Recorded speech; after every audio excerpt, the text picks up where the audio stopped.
the guy that records it and goes, "Wait, there's more than two people in the room." We're not going live. Okay. Welcome to the Money Making Money podcast Right on. with our hosts, George Aplicano, Albert Ceja, and Mark Anderson. Why don't you guys introduce yourselves? Go ahead, George. Give a little history of yourselves. There Okay, we go. sure. So welcome to the Money Making Money podcast. And I think it should be Mark the Great. The Yeah, great. yeah, absolutely. There we go. Right? Like that. All right. So my name is George Aplicano. I'm a wholesaler out here in the Phoenix area. And been doing wholesaling for about 2.5, 3 years or so. And prior to that, I was doing home mortgages, right? So home loans and doing all that, right? Come to find out, while I was doing home loans, there were sorry about that. Yeah, you ruined the sound, man. It was like Sip right. that coffee. No, we're gonna We're stay keeping on that it in. for a little bit. Yeah, Yeah. just focus on that right now, right? So did mortgages for 20 years. Noticed towards the end of my my change in my career that I was starting to do a lot of loans for people who were doing lease options, and they were changing their hard money loans into traditional loans. And so what had happened from there is that I started to dive a little bit deeper into why these were happening. I was looking at the end investor and what they were making on those deals, and I was like, that's interesting. So started to dig a little deeper. Found out wholesaling was part of how they did that and was the basis of it. And read a book called Rich Dad Poor Dad. Once I started that started my career in wholesaling. So just to kind of give you an idea. So my name's Albert Ceja. I'm actually a licensed real estate agent, and I've been licensed real estate agent for about going on 5 years. Prior to that, was in the lending industry. That's how I know George, and did that for about 15 years. And been doing also the wholesaling aspect of it for about 2 years, a year and a half, 2 years, and podcasting as well. Podcasting. Yeah, just kidding. So I've been been in the industry for a while, and made the jump to the real estate part about going on 5 years now. I'm Mark Anderson. I'm fairly new to the real estate game. I've been in the mortgage industry for about 15 years too. 10 of those I have worked on and off with Albert directly in the mortgage field. Just recently quit my job, obtained my real estate license, and joined these guys and their forces into help building up wholesale and the retail part of a real estate team. Well, we're more than happy to have you. Okay. And welcome to the team. That's not a robot. Right. Right. So awesome. And you're going to see the growth, right? Yeah. I want to Yes. point that out. That's this is great because Perfect. Yeah, we yeah, have right. somebody that's starting off right now in this business, and We'll hopefully see. Yeah. you'll see what kind of growth that we have and successes that he's having, some of the things that he's going to learn. Obviously it's going to be a lot, and and we're going to share all that success, man. Exactly. Absolutely. Looking forward to it. So with the podcast, each episode we have, we'll pick a certain topic within the real estate game, mainly wholesale. This episode, we are going to start with, as a beginner, where do you start with wholesaling? Okay. Do you want to start off? Sure. Well, the first step is knowing. Reading. Doing a lot of reading on the wholesaling. Okay. So one research. Of the research. Yeah, one of the great books that George mentioned, was the Think and Grow Rich. I'm sorry. That one too. Yeah, that's a great book. But the other one was Rich Dad Poor Dad, which I've read a few times as well as Think and Grow Rich. But definitely make sure that's something that you want to do. We do get a lot of stuff from gurus saying, come to these events and you'll get rich in the next couple of days. Yeah. It's a hustle, and it's hard work, dedication. But do your research on wholesaling. We'll talk a little bit about what it consists of, but definitely we will be talking from our experiences. Do your research on it and see if it's something that you're willing to go and get into. So from my point of view, right? So I start off, right? What is wholesaling, right? What is that, right? Most people, it's a term, right? But I'm going to give you guys what it actually means. If you guys look up, go to any search engine or whatever and just put arbitrage, it's a fancy word for basically making a spread, right? So you buy something low, you sell it off a little bit higher, right? And you make the difference. Okay. So that applies to real estate. And that's basically what wholesaling is in a nutshell, right? So you buy a property at a lower price, right? It has to at a lower price. Then from there you sell it off for a little bit higher of a price, right? Depends on other factors. There are other criteria and other factors in it, but in a nutshell, that's what it is. Starting off as a new wholesaler, a couple of things that I would recommend. Yeah, absolutely. Read the book, right? Rich Dad, Poor Dad. You have to have the right mindset. The mindset is the first thing that has to change. If the mindset is not there, you're not going to go anywhere, right?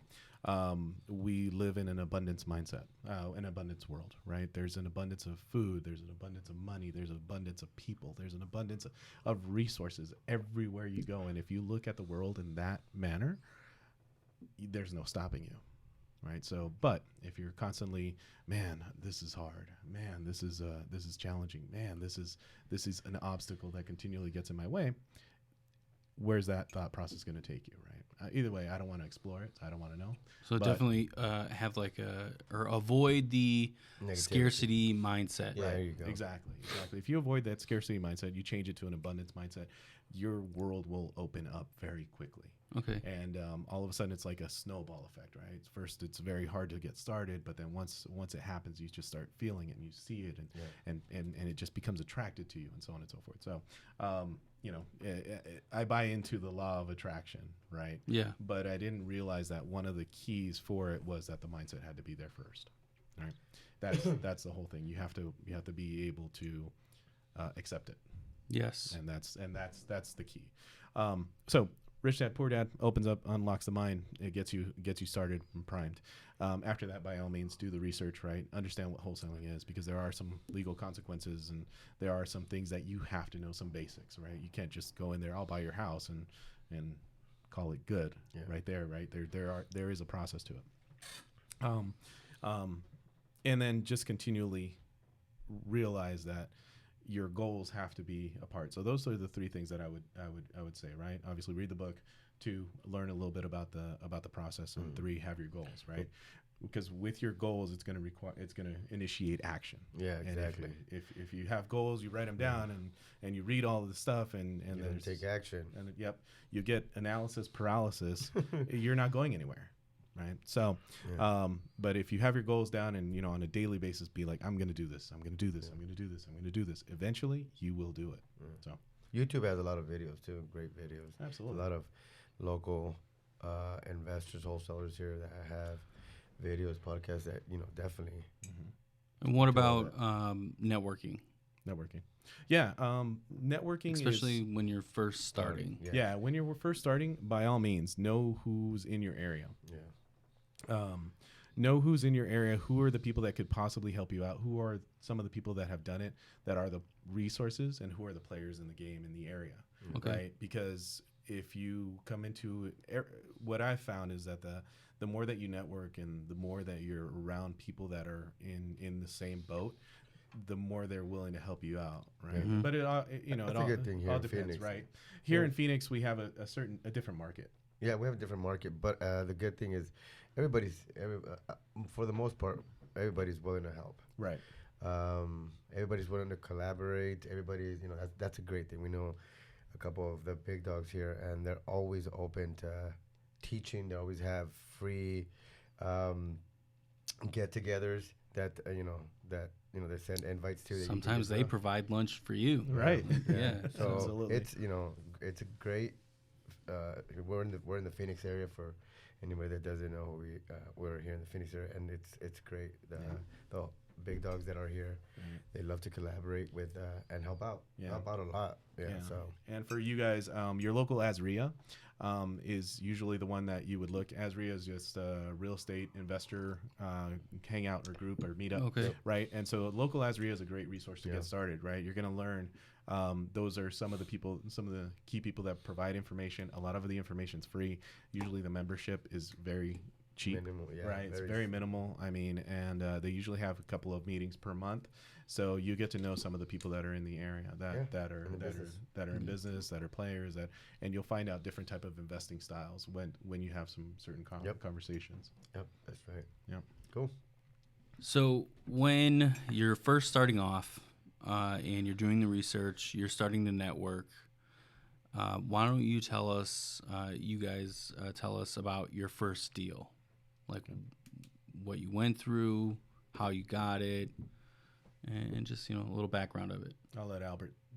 Oh, you want me to go first? Yeah, okay. you go first. My first deal. Well, I actually, the reason I got into real estate was because I wanted to get into the wholesaling.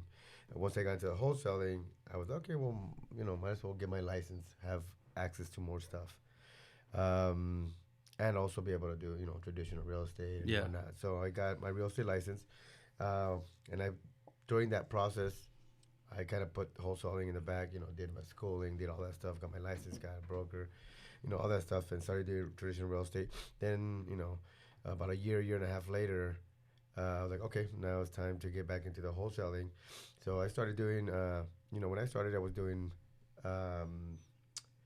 bandit signs, doing mailers. Then I started doing flyers, and then eventually did some, virtual assistants. About 2 years ago, I got my first deal as a wholesale client that wanted to sell a house. So I was like, okay, what do I do next? And that's when I hit up my friend George Aplicano. George, I've known George for a while too. We used to work together. This guy right here. I've known George for a while, and I had seen him on Facebook. I guess, and I always knew him as a loan officer. So I saw him, walking properties. I was like, okay, I think he's got into the real estate game. So when I got the property, I called George. I said, look, George, I got a property. What's the next step here? Help me out. We'll split the deal. And we did. We went out. We got the deal under contract, sold the property. We made about 19,000 on it. And then from there, our relationship bloomed. No, I'm just kidding. I'm just kidding. So then from there, I told him, well, something, it seems like we're trying to achieve a same goal. So I was like, why don't we just partner up and let's see if we can work together. And it was good connection, man. Yeah. So ever since then, we created Cash Now Homes. And we've been, wholesaling and actually now buying properties and fixing and flipping. Absolutely. Which will be another episode. Yes. Right. So for my first deal, I was doing loans. I was working for a big bank, the one that's in America, right? And I realized that it wasn't working, right? I was like, my 401k was there's no pension there. There's no guarantees. Yeah. I'm like, and my kids are about to start going to college. And I'm like, the future is that, based off of the income that I was currently producing, I was like, there's no future here, right? The only way that I can make pay for my kids' college is that I'd have to find another job as a part-time or something like that, or I'd have to do something else, right? So once again, I started noticing the lease options, all these investors and so on and so forth. Went through the Rich Dad deal, and clicked on something called wholesaling, right? I looked up, somebody had told me it was called wholesaling, and looked online and found a bunch of information, right? So When I found it, I was like, oh, it's really simple, right? Simple process. Call the seller, have them to agree to a discounted price on the property, then resell it to somebody else. Okay. It's a very, very simple process. I was like, okay, so how do I get a hold of sellers, right? So back in those days, there was FSBO.com, FSBO.com, and those are for sale by owners, right? Yeah. But here in the Phoenix market now, that's completely saturated. A lot of people use it for advertising, so it's very hard to find a seller there. They're still there, right? But when I went to that website and I spoke to the sellers, all of them wanted above, like 20% above market price, retail market price. So it was a very difficult conversation to have with them to try to get them to discount their property. So I was like, man, that's unfortunate, right? So I kept on going through, right? Then I went to Craigslist, right? So I went to Craigslist, and I had a search filter, right? I had a little app called if, Okay. right? If this, then that, right? So, and what I did is I put a search criteria with Craigslist, right? So I put in motivated seller, distressed, urgent, quick, all of those keywords in there. And what it would do is it would cipher through everything inside of the Phoenix market, and it would create a lead for me. And from there, I would just call those phone numbers, right? So I dialed and dialed and dialed and dialed. I talked to a bunch of sellers, and eventually I got to one person that was finally interested in selling for what it seemed like distress. So I walked properties, so on and so forth. So when I went, got the property under contract, all of a sudden I came to the realization, like, oh no, well, what do I do now? Great, I have this contract and I don't know what to do. Yeah. Right. Yeah. And so at that point in time, the networking opportunities weren't like how they are now here in Phoenix. And so I started to reach out to real estate agents. I started to reach out to just anybody that I knew within my Facebook group. I started looking at wholesale groups online, and I started bringing this deal to them and be like, hey, help, right? So I finally went to a meetup, met another investor, a good friend of mine, and he basically said, yeah, I can get this done. It's a thin deal, right? Because I got it at the wrong price. Mm-hmm. So that was one of the major issues that I had with it, because I got it at the wrong price. But the seller luckily was an investor, so he already knew kind of what the process was, so that helped. Then he was selling off his property. He just wanted to cash out. He's already 75 years old. He was like, I'm done renting out houses. This is my last renter. It needs some fixing and flipping. And so I already know the process. I'm going to give it to you at a discount, but this is my price. Okay, great. So I got it under contract. I went over to my friend at the Azria, and he's like, yeah, I have some buyers, and so on and so forth. And then from there, what happened was that it was a daisy chain effect, right? So we put in our fee, then they sent it over to another wholesaler. That other wholesaler had an end buyer, and so then they put their commission on top of it. Luckily, there was enough spread that everybody got paid, but it was still a small, thin deal. Yeah. A thin deal, as we call it, right? So, my first deal, about $2,500 is what I made on it, but I made something. Yeah. And that's the whole thing, right? So gladly. It took me about 60 plus calls to make that deal happen. Yeah. But it happened. Yeah, exactly. Right, exactly. And so, and then from there, just kept on doing it, walking properties. I've been, if you guys follow my Instagram, my Facebook, I tell you all my stories of my successes and my failures, and that's how Albert came into my life, and it's been rainbows since. No, it's been a great ride. Yeah, absolutely. Awesome. So, from the actions that you took in your first deal, what are some things that you would have done differently, knowing what you know now? Okay. So, when did you want to take this first? Okay. So when I first started off, right, it was rough. Yeah.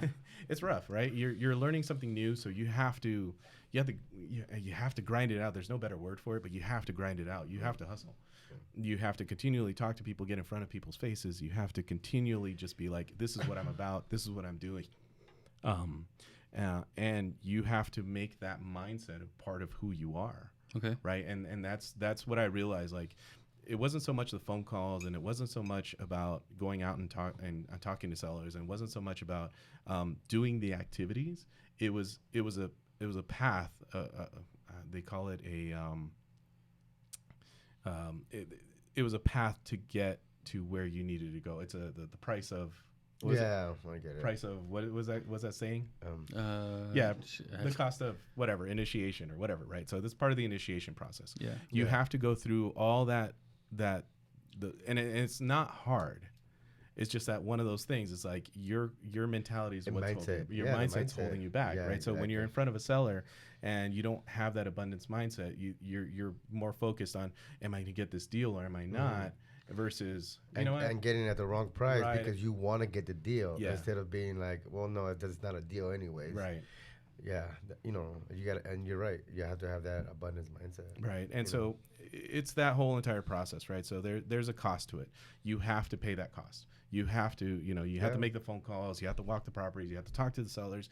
You have to do those things. Yeah. If you don't do them, and all of a sudden you get your first deal easy, and you think that this business is easy, then you're going to pay it later, and it's going to come out worse, right? Because I know some other investors that they get their first deal, right, and then another year and a half later they haven't done anything yet, and they're out of the business. Yep. So.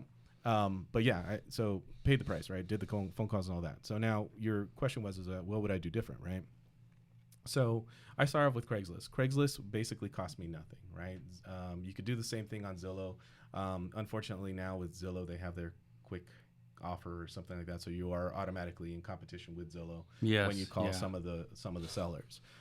So there's a couple of different ways that I would do it, right? The first thing is that you need leads. So in order for you to find distressed properties, there's this app, whatever. It's an app. Yeah. It's an app. Excuse me. It's an app, and it's called Property Radar. It costs $80, right? But off of those $80, you'll get all the foreclosures here in Maricopa County, right? And it will have phone numbers on it. Right? Some of them are right, some are wrong. There's probably 6 phone numbers to each lead, but it doesn't matter. If you want to get a deal, you're going to call. You're going to call. You're going to dial for dollars. Dial for dollars, right? Exactly. So that's what I would do different, because then from there my chances of getting a deal would increase. So I would do that first and then just get on the phones. Right. You'll learn about scripts. You'll learn about sales process. You'll learn about all that stuff later. But get on the phones, because that's the first uncomfortable part of doing this business. Right. Yes. All right. Yeah. Exactly. And then now we have different techniques and strategies to get deals and so on. But the reality of it is that you need to have those conversations with sellers, because you're never going to avoid that. Yeah. No matter what. Yeah. For sure. All right. Awesome. Cool. Would you do anything differently with your first deal? Well, I mean, besides exclude George. I'm just kidding. Okay, I'm just kidding. Okay, there's nothing to talk about. No, when I got into the wholesaling, it was even before I got my real estate license. Okay. So, I was working in one of the big banks, and I said, okay, I'm gonna start the wholesaling. So I started. Is that the one in Fargo? No, it's not that one in Fargo. Is that the one that you have to kind of chase around? Yes. Yep.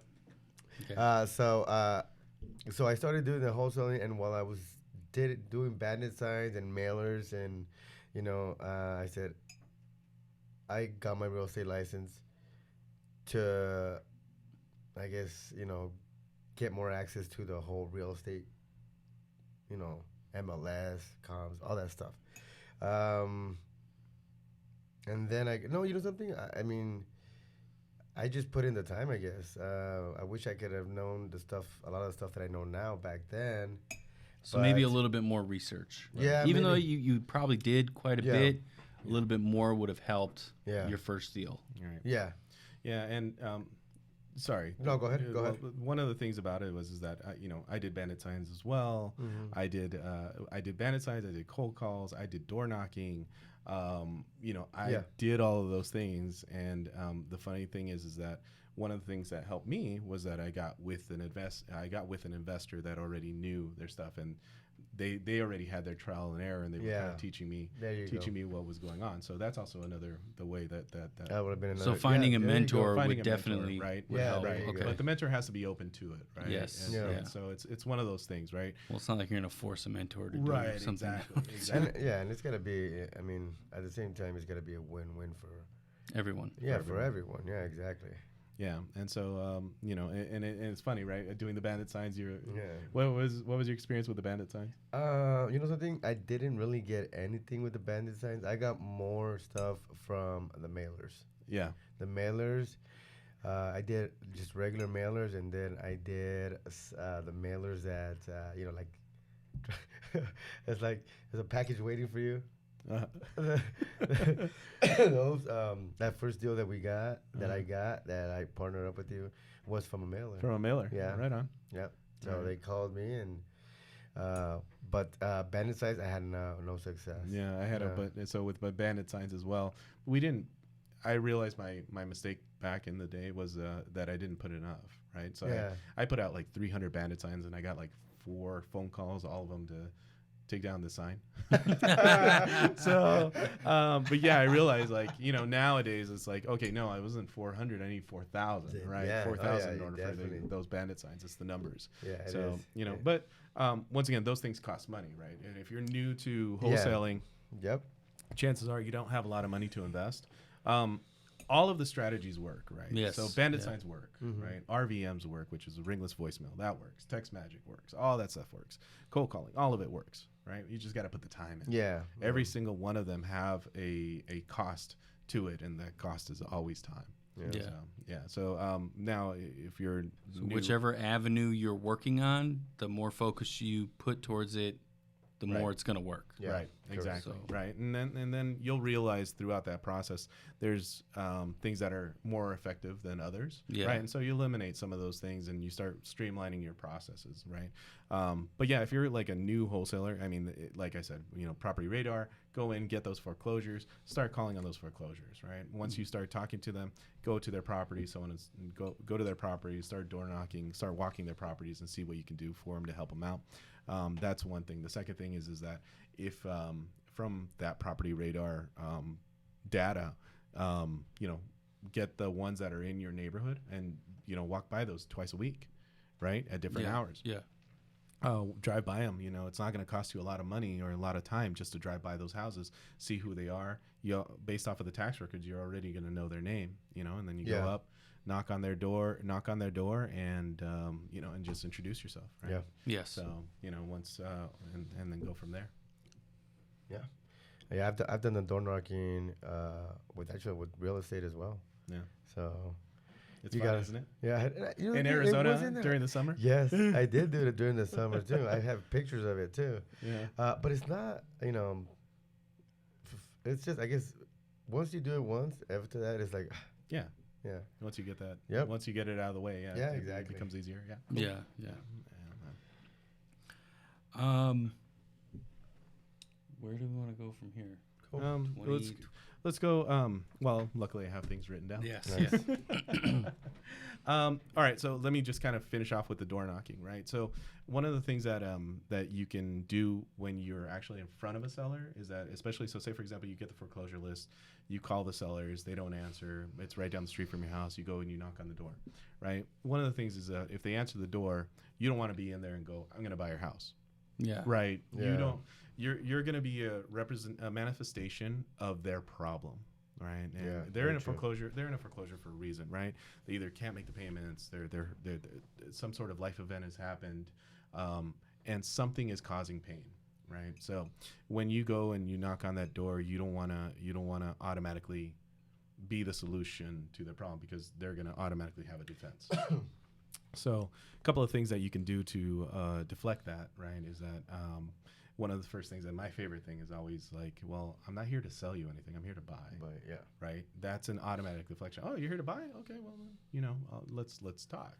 Buy what, right? Now, all of a sudden, when you talk about their house, then there might be more defenses that you have to go down, right?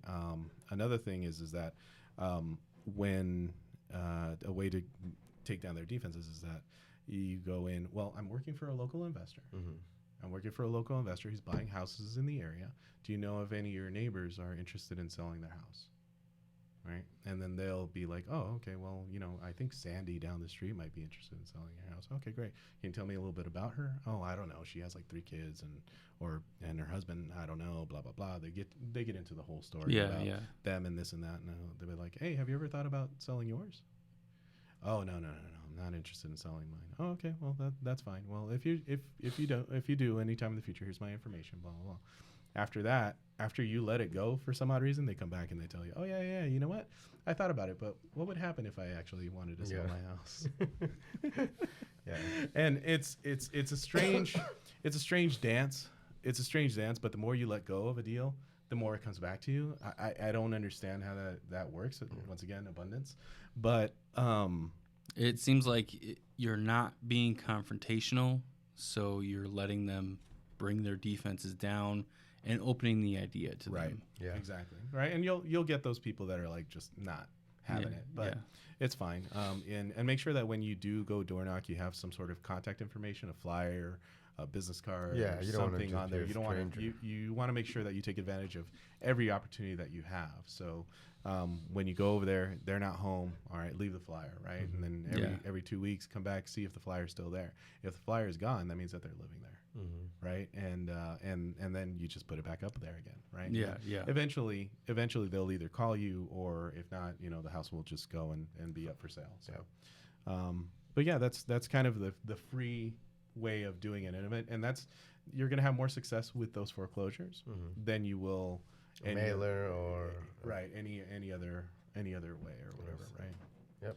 So next thing is some of the good things about wholesaling. Sure. Yes. Right? Yeah. Plus and minuses. Tell us, George. Oh, yes. By all means. Let me go ahead and read this right here. So pros and cons, right? So you can make good money. Right. Yeah, So that's the reason why we're all here, right?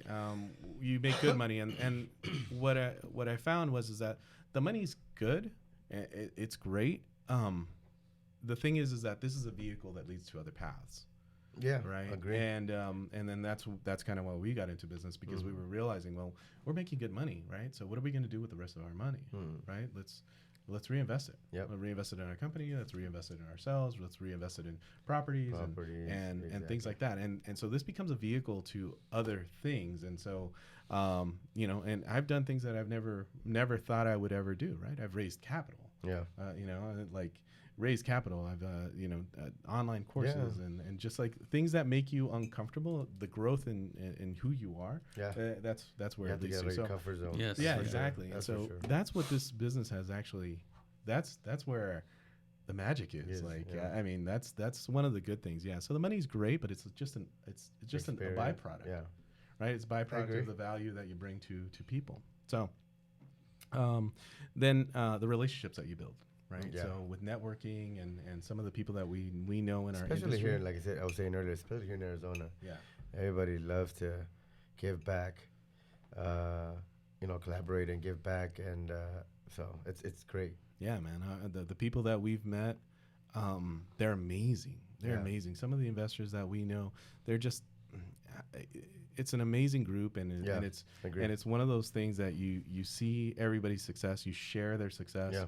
And one of our buddies or whatever, he got his a plaque from another investor, because his goal was to make 100 millionaires. Okay. 100 millionaires, right? He got his plaque, 1 of 100. Yeah. Oh, so, nice. Yeah, dude, it was awesome, man. Yeah. So that shout out. Amazing. So it's amazing, but that's the group that we have, right? And they're all like they work separately, but then and like they say it a lot. It's not competition; it's a collaboration. Yes, yeah. Exactly. We get together, and that's having an abundance mindset. Right. We go further together than we do apart. Yep. Right. We make more money together than we do apart. I agree. And it's amazing how that works. Yep. So yeah. Cool. Yep. So you want to talk about some of the bad things, some of things, the cons? It's actual work. Oh, you want me to talk about the cons? Yeah, it is actual work. So it is. Like I was saying earlier, don't get. This isn't easy money. Yeah, no, but you don't have that mindset that it is. Yeah, right. but it's worth it. It is good money. It is worth it, and I mean, like I said earlier, don't. There's so much stuff out there that says, come to our thing, and and sometimes it's people from TV Mm-hmm. that have a show here, and they're not even there. It's basically selling you a course. Right. I'm not saying that they're all bad. That's not what I'm trying to say. I'm just saying do your own research. Right. That's a big, thing that you got to do with the wholesale. Don't get distracted by the shiny things. Right. Yes, By the shiny exactly. object. Yeah. Exactly. Exactly. So that's for me. That's one of the biggest ones. Is don't get distracted by the shiny things. Really good way to say it. Yeah. And yeah, I mean, there's certain people that you would right now. Information is once again we're in abundance mindset, right? So information is available everywhere. Everywhere. Yeah. You just got to look for it, right? Most of it is free. Right. Yeah. Most of it is free, right? So you can Agreed. find contracts online. You can find title companies. Yeah, You can find all the Title information. companies will help you with a lot of stuff. Right. Yep. You can find everything online. All your resources are online, right? So there's no real need to pay anybody to do this. I'm saying this now, right? But hey, we might have a conference soon. Just joking. No, but right, there's gurus out there and so on and so Yeah. forth. They'll help you and they'll guide you because they give a lot of their free information for free Yeah. at the beginning, right? But at the end of the day, they want you to pay for their education and so on and so forth. The majority of it is available. Yeah. And I'm not knocking the gurus, right? Because Well, obviously they're doing they're something doing right. something That's right. why Yes, they exactly. are. that's why they're doing it, Exactly. right? If you're Yep. able to make somebody money, right, they'll pay you to go ahead and do it. So, Yeah. but so some of the cons in regards to this, right? So you're helping solve a problem. So for me, the biggest thing is always in regards to the sellers, right? You're helping to solve their problem, and with that, there comes a lot of other things, right? It comes their families, it comes other relationships that they have within their circle, within their sphere of influence. There's all kinds of title issues, and there's all kinds of other things that happen with these types of properties, right? Because you're buying a distressed home. It's a stress for a reason, Yeah. right? Either they haven't made payments or they haven't made the repairs or something, right? So either way, you're you're a solution to that, and you're going to help provide that solution. But along with it comes other things that Yeah, happen, of course. right? So Yeah. and then that's part of it, right? So you have to just be aware you're going to be taking on those responsibilities, and that's what they're going to be looking to you, and that's why you get paid, because that's the value that you bring. Yep. Right. Agreed. So those are some of the cons, because there are things you're going to be in constant contact with the seller. There's certain things that they may not know, right? Like, oh, you have an HOA violation. What are you talking about? Well, you never pulled out the weeds in the front of your house for 2 years, so they taxed have you on fees, it, right? yeah. And there's Yeah. fees associated with it, Yeah. right? So you gotta call the HOA, and you have to get a payoff. Right? You have to contact title. Title will call you to get the payoff, and so on and so forth. Sometimes it's not that easy, and then a lot of times they may not even want to do it Yeah. because they're done with the property, and they're like, here, you take care of it, and they may not want to do it. I've been on conference calls to try to get payoffs. Yeah. Right? It happens. Yeah. So, Yeah. but just be aware, you have to be willing to take that step, right? And like I said, right.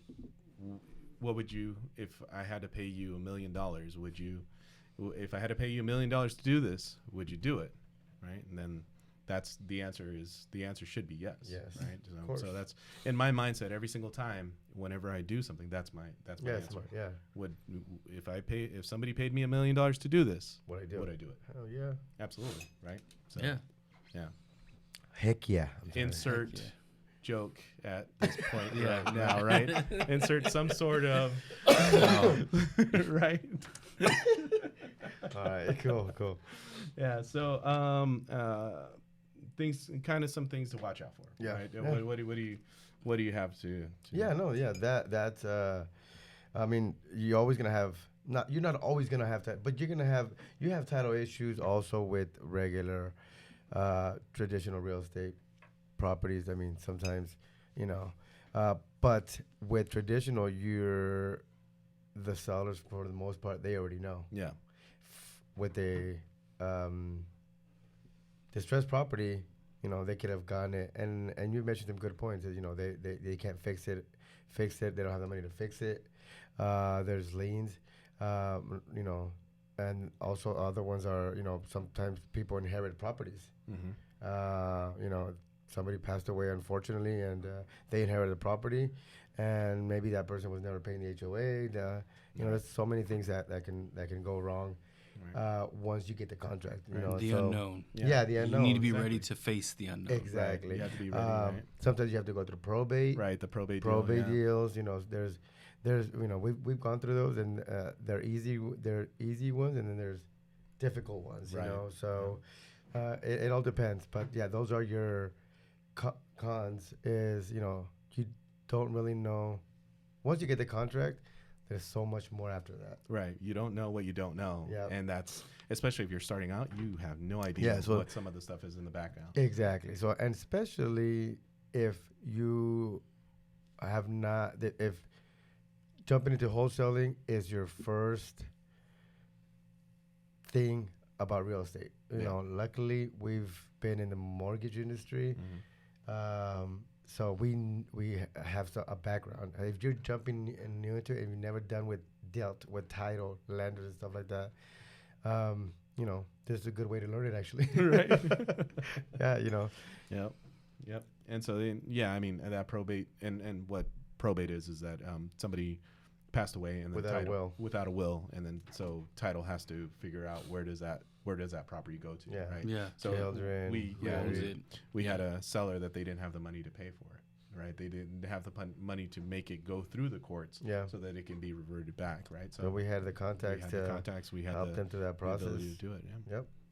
Absolutely. So, one of the things also as well is like inventory, right? So what will happen is that we created a pipeline, and what happens is that some deals are thinner than other, right? And some deals they call them fat deals. Some of them are thinner, thin deals, right? Some are thin deals. So what ends up happening is that you'll get properties, and once you have that contract, you may not be able to sell it right away.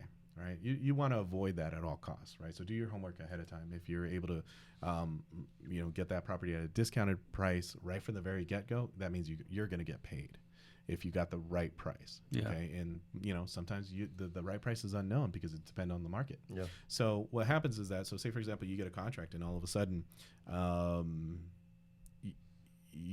it's not selling to the 2 or 3 people that that are investors. What do you do at that point, right? So one of the things that really helped us out at the very beginning was that we reached out to all of our network. Yeah. Right. We reached out to them. We were like, hey, we have this deal. We have this deal. We have this deal. And eventually, people were like, oh, yeah, I can make this work. Or, yeah, I got this. Or, you know what? If you can reduce that one down by $5,000, I'll buy it. Yeah. Or I have somebody that will buy it. But you got to make sure we got to do this. You got to do that. So on and so forth. But they'll give you ideas that you never even thought possible. So even the knowledge. Yeah. So that what happens is that, okay, so it may not work on this deal, but on this deal over here, which is the one that's right around the corner, they'll help out on, or they'll do it, or whatever. Yeah. You're like, oh, okay, now I know exactly what I can do. Okay. So things like that. It's just the knowledge that you get back is that's rewarding. Yeah, it is. Yeah, it is. Awesome. Yeah. So you guys ready to wind it down a little bit, or you have more? No, let's wind it down. Yeah, let's wind it down. The last thing that I had was goals. That leads into us winding it down. So something that you should do as a beginner in the wholesale, what are things that someone should do? Okay. You just mentioned goals. Right. So just so that I can reiterate, right? Yeah. The first thing is rich dad, poor dad, right? The second thing is look up what wholesaling is and all the just the baseline information on that. And the third thing is your goals. Okay. Yeah. I write my goals down every single day, and throughout the whole entire time when I started, I focused on them 100%, because if I didn't hit my goals, it was one of those things. It takes me one step away from where I need to be. Yeah. Right. So if I write them every single day and I kill those goals for the day, I am exactly where I need to be. Right. So goals are very important. Right. Yeah. When you're starting off, you're not going to know what those goals are. You as far as monetarily, you may know, right? But how to get there and the paths to get there is where the struggle is, right? So I made it very easy on myself when I first started. I was like, okay, well then, all right, my goal is X number of dollars. In order for me to do that, I need to have at least 20 conversations today. Yeah. Right. I can easily have 20 conversations. Yes. Right? Yeah. So, and then from there, knocked off those 20 conversations. I knew that within 1 week of 20 conversations, 20 times 5, boom, right? Yeah, And it actually comes out to 20 times 7. But by the end of that week, I know I've already accomplished something. Yeah. Right. And I'm one step closer towards my monetary goals. Yeah. All right. Yeah. So, yeah, those 3 things right there will get you. It will create a solid foundation for where you want to be in the future. Yeah. Yeah. And what about you, Albert? What about goals? Goals. Well, my goals Or having a mindset, like what? Yeah, definitely. Okay, definitely having the mindset. I think that's a important having the mindset because honestly, in this business, you're gonna get shut down, rejected, and everything on a constant basis. You gotta take that out of your head and move on to the next. The people say it's a numbers game. It is a numbers game. The more people you call, the more people you market out to, the more stuff you do, the more deals you're gonna get. Yeah. So definitely the mindset, and I would say have a good sales. Like a script. Yeah, scripts. I would say Sales process, but scripts and practice when you're practice back and forth with your teammates or what. Okay. Role playing. Yeah, absolutely. Yeah, because we every single time we go out with a seller, it's never the same conversation. No, it's never. Never the same conversation, and it's always so you gotta be prepared for that stuff. Drill your process down. Yeah. Stick to it when you're with a client or something like that. Yep. Yeah. So what I took away from you guys is it's more of a motivational thing. So find someone that is motivational that you can follow or just get some, not feedback, but like just inspiration from. Yeah. There are motivational speakers out there that, they talk and are religious about setting their goals, writing them down every single day. Oh, yeah. Sure. Other ones where they're always talking about the mentality that you have and keeping a positive mindset, an abundance mindset. So I would recommend, finding someone that would help you with that. And yeah, I mean, do you have any other final words? No, I'm good. That's why I take it you're just done with this. No, I'm good. I mean, Yeah. So and just to piggyback on, I will have a final word, and I seem to talk a lot. The scarcity mindset's not going to get you anywhere. Nope. Right. Yeah. And I know that we've mentioned mindset already quite a bit on this podcast. But because it's a big part. Because it's a big part, right? Yeah. Because if you're not at that right mindset, you're not going to go there, right? Yeah. So mindset and actions are going to be the 2 things that go hand in hand, right? Yeah. We're creating our culture to be abundance mindset, right? It has to be a part of it because, deals are going to come and go, and we've realized that they're everywhere. Yeah. They're more than I had ever even imagined that there could be. Yep. And so then deals are never the issue, right? It's True. the issue of okay, which ones are going to be the ones that best suit your needs and what's going to propel you closer towards your goals. Yeah, agree. Yeah. So keeping that in mindset, as we're winding this down, we are looking for investors. So if you know somebody or you are an investor, you're looking for a property of something, reach out to us. We're also looking to gain capital. So if you are a capital investor and you're looking into investing money into something, Cash Now Homes, feel free, reach out. It's something that we're always looking for because, just trying to work together with everyone. Yeah. Right. George, if you could read the promos off and we'll end it there. Yeah. All right. So first one is brought to you by Cash Now Homes. Buy or sell a home fast in less than 7 days. Call 602-975-3920 or go to Cash Now Homes. It's cnhphoenix.com. And we're making your home goals possible. So Expanse Real Estate team, looking for your next dream house to buy or sell, contact Expanse Real Estate team at gmail.com. If you're looking for studio time to record a podcast, stand-up act, joke writing, or social media filming, that would be here. Yes. absurdbroadcasting@gmail.com for special prices and to schedule today.